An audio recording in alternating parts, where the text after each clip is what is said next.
What's going on, everybody? Welcome back to another episode of the Hurt Business Podcast. My name is Faris Sharari, and I'm joined today by my co-host, my brethren, the Real Bod. Yo. What up, Jay? What up? How we living, champ? Living good, man. Living good. Life is good, man. Life is Waking up every morning, Amen. Got a roof over my head, food in my stomach. Life's great, man. Life's great. You don't gotta be all so complicated, you know what I mean? Just life is simple, man. Just take it easy. All right. Drink a matcha. Drink a matcha. Imagining that, All right, man. I didn't expect such a Zen Josh today. Let's get to it, man. I'm ready, man. I'm ready to talk about fights. I feel like it's been a minute since we had some quality fights to talk about. Of course, last weekend was fucking brutal to sit through. I don't know about you, but I sat through the entire card. No, I didn't. Yeah, because you had better things to do, huh? Nah, this is once I see Maycee Barber wasn't fighting, I was just like, what is the point, man? What is the point in tuning in anymore? That's honestly the only thing I kind of want to touch on was Maycee Barber pulling out because of medical reasons. And they didn't announce that she pulled out, or we didn't know until after Matus won, interviewed, left, his opponent left. It was like, we're like, all right, let's start the entrances. Like, let's start the preview package. We're looking at DC and Brendan Fitzgerald and Laura Sanko just looking at us like, yeah, it's not happening. Yeah, really weird stuff. Weird sequence of events. And then what I like, the only reason why I actually want to talk about this is because Erin Blanchfield said a few things afterwards, and it was just insane to me. I mean, it's like, usually I like Erin Blanchfield. I come on here and I say always glowing things about her. She's an awesome fighter. But I what comes with that sometimes is like the social thing not fully being there, and I can understand that. And she like, come on, like, poor Maycee Barber. Like, I understand she missed weight, and maybe that plays into this. I don't know. Like, a seizure could be like, there could be so many different things to cause it. And to call her unprofessional, to talk about her life being a mess, like, at that time was just like, damn. Like, that's literally what she said. I'm not making this up. I'm not being. That's literally what Erin Blanchfield said. And I just thought, in the moment, it was insensitive. I get she was pissed. Like, you went the whole training camp, you warmed up. I'm ready to fight somebody. You know what I'm saying? And I'm not fighting now. Yeah. Laura Sanko, you ready to suit up? Yeah, it was a weird evening, weird ending to a not the best card. Matus's fight was kind of mid. My boy Billy got subbed. Ramirez grabbed that neck quick and just damn, bro. Once he grabbed it, it was crazy. The card was pretty. What do you think?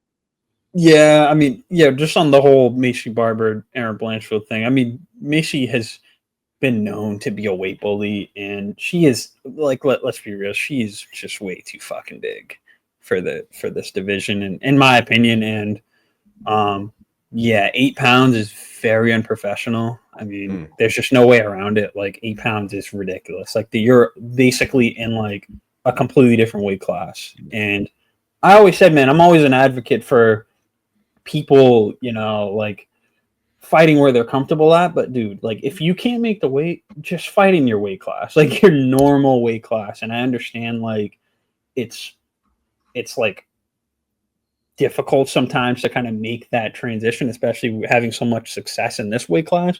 But you're a weight bully.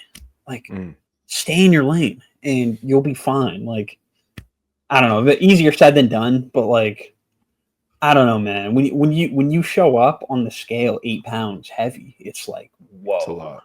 Yeah. That's a lot of weight, man. And I kind of feel for Erin Blanchfield, man. It's like, I get there's frustration and all that, and there's a lot of effort and training camp and money that just essentially went down the drain for nothing. I get that, but maybe get some PR training. Like, that was a little too much. Yeah, agreed. And for Maycee, like, the weight thing was said well. I think we're going to talk about the weight thing being an issue for the world title fight for the card coming up this weekend. But I feel like Kayla kind of has an excuse. There's no weight class above 35.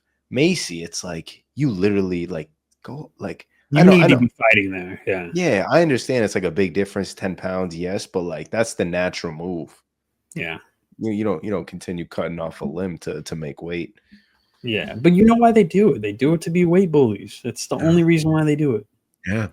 There's no other excuse. It's the easy route to take. It's in the long run, it might be might not be the most logical route.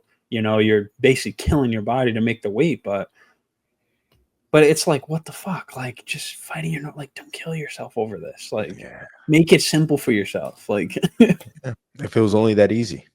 If it was only that easy, you know, like I'm not the one shedding off 10 pounds to fight, you know, come into a fight and, you know, do what I need to do. But, you know, I digress. But it's one of those things where it's just like, I don't know, man. It's just stupid to me. Like, just fighting your normal weight class. Like, I don't know. That's how I think about it. But, you know, obviously these are the fighters. So, you know, if it makes sense for her to do it, then it makes sense. But like on paper, it doesn't make sense to me. Like you're 8 pounds overweight. Like sounds like you shouldn't be cutting the weight. Sounds like it's difficult for you to be cutting the weight. But yeah, it is what it is.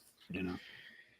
Yeah, I think let's tie the bow on that last weekend's card. With that being said, and move on to a more exciting, more lightful conversation, because I'm really excited about this weekend's fights, bro. Because like I said at the top of the pod, we haven't had like just a good card. It feels like top to bottom in a minute.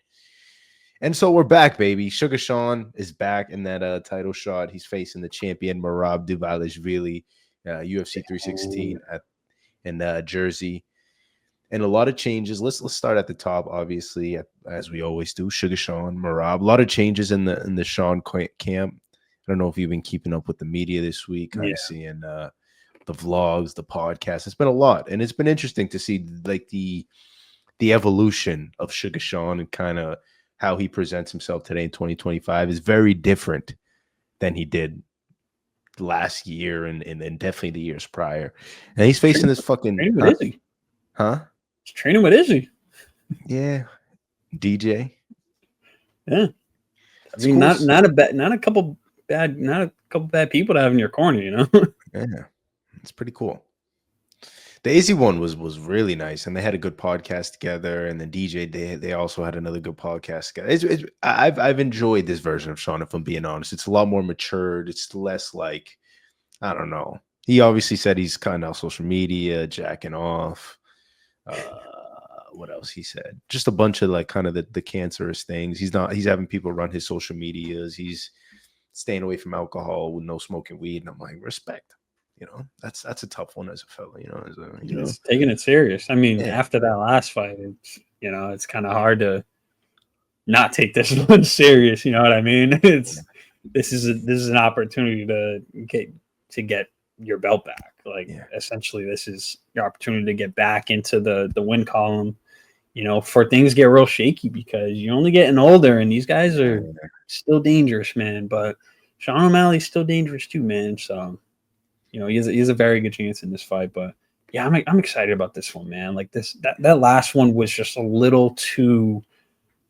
It was a little too like, okay, we didn't really get to see Sean's full potential against Merab because Merab is just such an exhausting fighter. Like we said it last time when they fought, like this is such a horrible matchup for Sean, and I just feel like at that time he was rising and he was on a crazy, crazy high. Like he had just knocked out a guy who was talking shit for years. And then, you know, he fights his training partner and basically gets ragdolled. Oh yeah. Basically just gets ragdolled for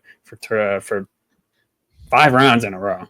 And, yeah, I mean this, and, you know, I just saying it now, like this is going to be a lot of heavy bias for me on Merab because I'm still high on him for this fight, and the reason why I say that is Merab he's just too good at wrestling, man. When you have a guy who has been doing the wrestling for years, and then you put him up against a guy who's playing catch up on that. You know, Sean O'Malley's for years been a dangerous striker, and he's still dangerous in this fight. I'm not counting that aspect of out from him, but it's just too many years of Merab wrestle fucking people and killing them doing it. Like his cardio is just insane, and pairing that up with the wrestling, like I really don't understand what game plan Sean could come into this fight to kind of counter that.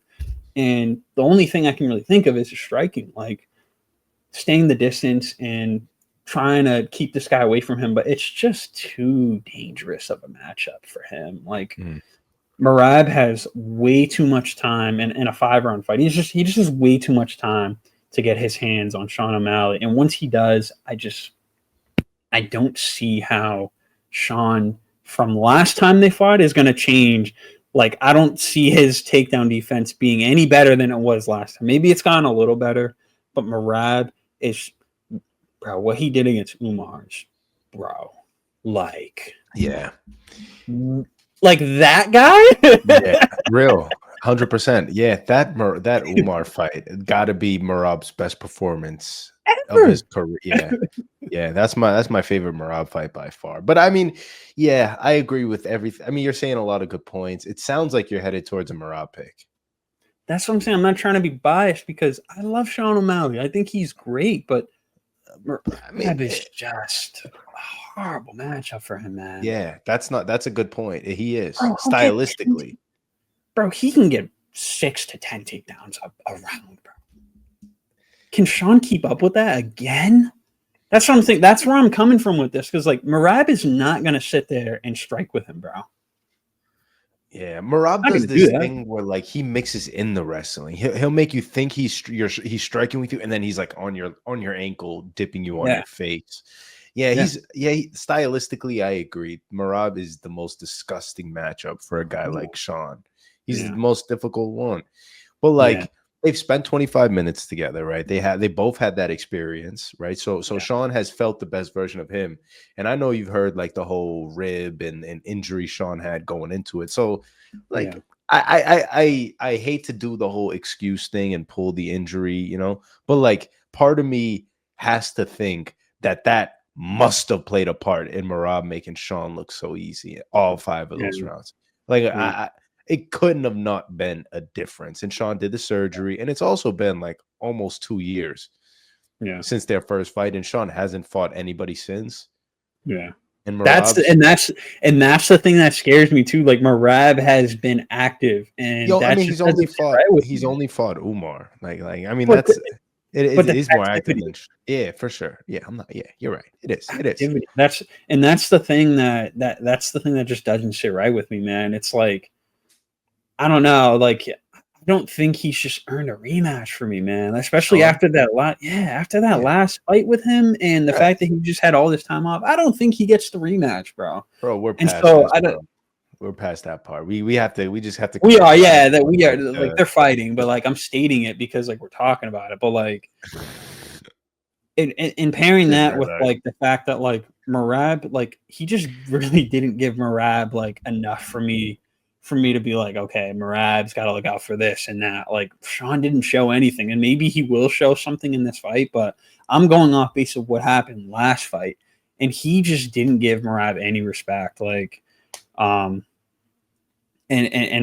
part of that is also making me lean towards Merab as well. But I don't know. In this fight, it's going to be a lot of lateral movement from Sean O'Malley. He needs a lot more of that. He didn't have nearly enough as that. I think could be the injury.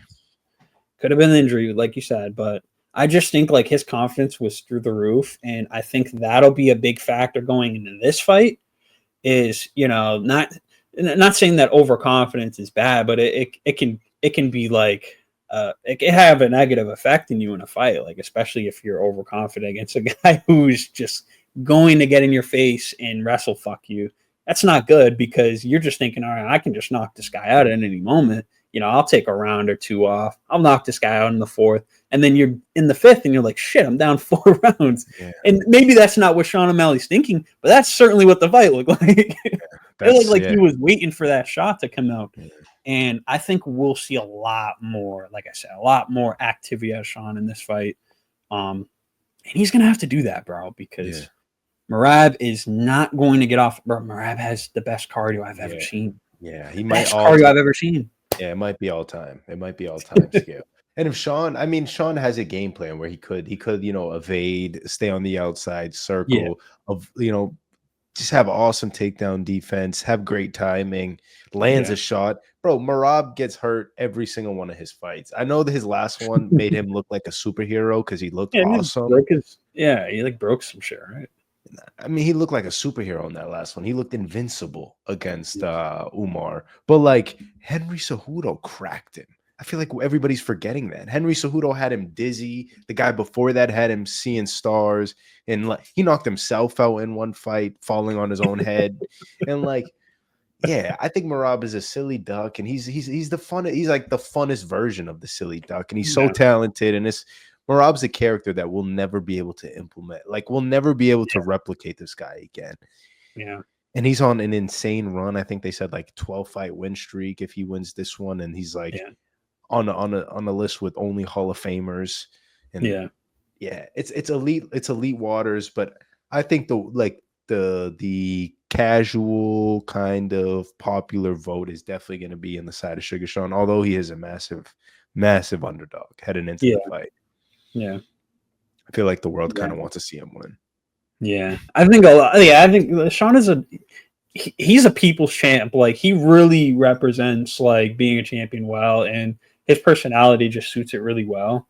So does Merab, but Merab just doesn't have that, that popular champion aura that Sean O'Malley has. Like, Sean O'Malley is through and through a fucking champ. He embraces that so well, and I think a little bit.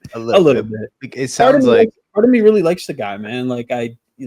Seeing his come up and how he came up in the UFC was just we both saw it. Him coming from the Contender Series, knocking that guy out, telling Dana yo, watch out for me, man. I'm gonna be a champion. It's you can't help but like it, but it's 25 minutes, man. It's 25 minutes. A lot can happen in this fight. Yeah, I'm going Merab. Decision. A possibility of Sean O'Malley getting a KO is likely. But that's his only way to win. So when it's your only option in a fight, it kind of makes me lean towards the other guy. Merab can do so much more than Sean O'Malley in this fight. So it kind of makes me lean towards him. And you know what I always say, man? Go with the wrestler in a 5-round fight. That's real. Yeah, that is a famous saying here on this show. I mean, can't go wrong with it, man. Can't go wrong with it. Yeah. Especially if you're a betting man, you can't go wrong with that. I mean, minus 325 according to the UFC website's kind of insane. Yeah. And nasty. But I mean, I'm gonna go Suga. Damn. Yeah, I'm gonna go Suga. I'm gonna lose some money, man. Yeah, I'm going Suga. I think the injury. I always lose money, by the way. But I think with the injury last time and just that version of Sean looking so bad, and he has to win this fight, bro. Because like you said at the beginning, I don't think any of us believe he deserved this title fight. Nobody. There isn't one soul that thought he should get a lick back after getting dominated, and then Merab, and then the other guys in the division being active, getting wins. Fucking Corey smashing Figgy a few weeks ago. That guy should get it. With that being said, Sean loses this, what do you do from here kind of conversation? And you were just talking about him being the people's champion. He is so fucking popular, but he gotta have the belt, bro. He has to. And with that, he has to win this fight. So I think the MMA gods are in Sean's favor. And I'm going Sean. Yeah. And honestly, I think Sean can win by decision. I know you said his main belt to victory is going to be that sweet shot. And I agree. But I think decision's crazy. I think he could do it, dude. I think he could do it. You only got to win 3 rounds. You do only have to win 3 rounds, but it's hard to do that it's hard to win definitively any round with Merab because he may not be doing anything inherently, But him, just his activity alone is just, it's not going to give you a chance to do anything. Like Umar just didn't have a chance to get going. Like he literally he couldn't breathe. He couldn't breathe. How you drown a grappler as a grappler? That's what I'm saying. He could not breathe. Yeah, it's crazy. It's crazy, but I'm saying, man, the MMA gods, you can only maintain. I mean, nobody had Izzy winning against Alex, bro. Nobody had that winning. The second fight, nobody had him winning. Everybody counted him out, and then he fucking knocked him out. I'll be that guy. Anything can happen, man. Anything can happen. So I like your pick, man, but I think Merab's gonna have this one. Yeah. Another thing I wanted to mention, just like we can close out with this one on this fight. I kind of heard Merab's coach say something in a clip, and I just thought it was a little silly. He said, "Let's turn the fun fighting into a finish for Merab." All right, let's stop there. And I thought, yeah, good point. But I'm like, Merab is so good because he's fun, because he's not a guy who hurts people. You know what I'm saying? Like he's the guy who outpaces everybody he ever fights. Yeah. And so why tell a guy who's so good at, like, it's like telling Ray Allen, hey, go get a booth, go dunk, go slam on somebody. Why are you shooting threes? Stop shooting, bro. Yeah. Why do that to somebody? But yeah, I thought that was weird. And maybe that's another one of my quirks. But anyways, moving on. Co-main event. Women's title fight. The baddies in the building. Juliana Peña, Kayla Harrison. Jesus, the champion is a plus 525. Is she? That's crazy. I wrote it down. This was like literally hours ago. 455. So that's fucking crazy. Yeah, it's just going up. People are seeing Kayla as like a minus 600 and saying, there's value. That line like that, bro, they're like, yo, take my money on that. That's crazy. That's crazy. Yeah. I'm not gonna send people to Yappingtonville with this one. Thank you. This will probably be the shortest time I ever talk about this fight, but yeah, Peña is just fucking. I don't like her. Like, it's very, very known on this podcast. I am not a fan of Juliana Peña. I think she is a horrible, horrible champion. I think she's a terrible fighter. She has zero fucking talent. Like, her fight against Pennington was like the most forgetful, boring fight. I don't even remember what happened. Like, that fight just sucked so bad.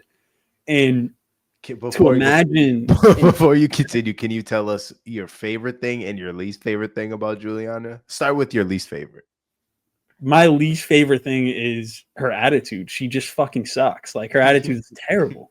Now you're like that whole series or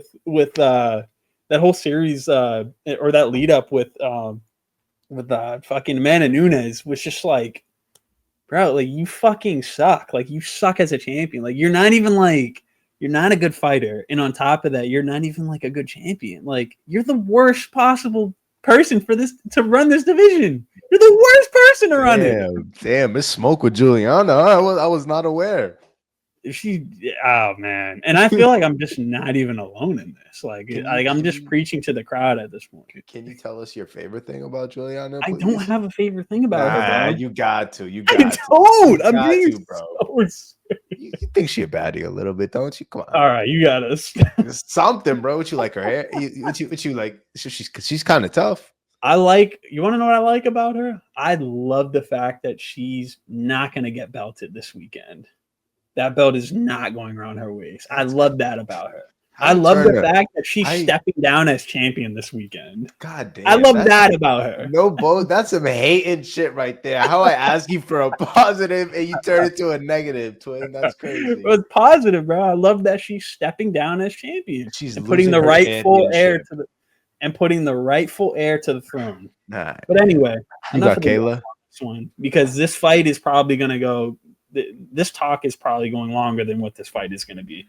Peña sucks, bro. Her takedown defense sucks. Her striking is the only thing that's really good about her. and she's going up against an absolute bulldozer, and her takedown defense is shit. So I mean, it's pretty much like set in stone how this fight is going to go. But going into Harrison, like as advertised, she's like the best fighter in this division. Like it's not even, there's just no question about it. Like she's so good at takedowns. Her strength is insane. Like she has high skill. Like she is just fucking good at what she does, and that is taking people down and mauling their fucking face into the fucking octagon. That's what she does, and she's good at it. She's entertaining. I know she's built like Brock Lesnar, and you know, it is what it is. You know, we can't all get the.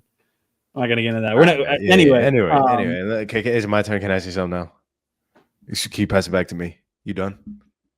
Harrison's getting the bell, and we all know that. Yeah, I mean, I agree. I'm also going Kayla. I think this is alley oop for them to set up the return of the new net, what are they called? The Lioness.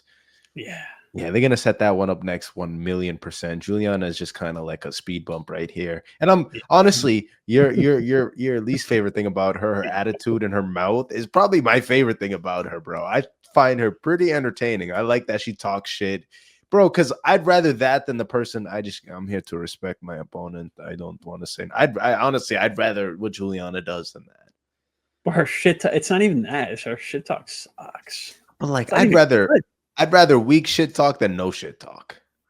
Okay, but like the thing is she sucks and she can't back any of that up. Like that's the thing that like bothers me the most. It's like, bro, you're not even about that. Like you got one lucky win in your career. Like, damn, bro, when you really look at her career, that's some crazy hate and shit, bro. Come on. It's not, bro. Anybody would agree with me. Her career is phony, bro. She's fugazi, bro. She's terrible, bro. Yeah. She has no talent. I'm not even hating, bro. She genuinely just doesn't have talent, bro. I don't understand how she made it. I really don't understand how she made it this far. But hey, man, not gonna matter anyway because she's getting hired on. Hey, let's call this spade a spade. On Saturday, bro. She can choose how she wants to get retired too. You want your face planted in the octagon, or you want her to choke you out? Because Kayla can do either. She can do either one. Damn, so I would rather get the submission. I wouldn't want my face beaten in. You know, like you said, a very beautiful woman. So, you know, just take the submission. You know. Let's call a spade a spade. That is 100% some hating ass shit. Paint it how you want. Hey,